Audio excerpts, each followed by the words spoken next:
तुमच्या बीडमध्ये जे श्रीमंत लोक आहे, समजा बघा याच्या पुढचं पाऊल सांगतो.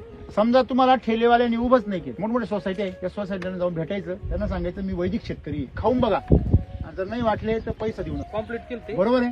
तुम्ही ते योग्य माणसाला द्या.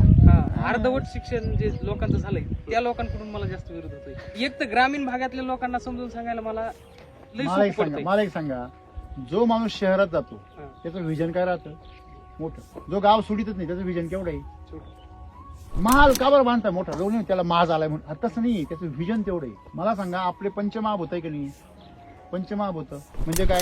जल, वायू, अग्नी, आकाश आणि पृथ्वी. बरोबर आहे. तुम्ही जेवढे कष्टाळू आणि जेवढे मेहनती होणार तेवढी तुम्ही जास्त भूमी व्यापणार. खरं का खोटं? तुम्ही जेवढे श्रीमंत व्हाल तेवढी तुमच्याकडे जमीन जास्त राहणार का नाही राहणार?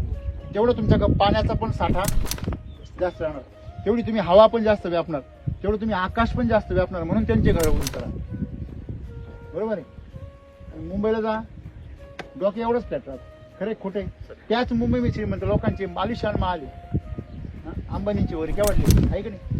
मग मला सांगायचं काय आहे की आपण श्रीमंतीचे डोळे लागले पाहिजे आपल्याला. गरिबीचे दरिद्रीचे ना आत्महत्येचे नाही. मरून मरायचं ना तर लढून मरायचं, रडून नाही मरायचं. हे जर केलं तर मला काय वाटतं, आत्महत्या करायची वेळ येईल का? येणारच नाही. हेच तर आमचं सूत्र आहे, हे तर आमचं म्हणणं आहे.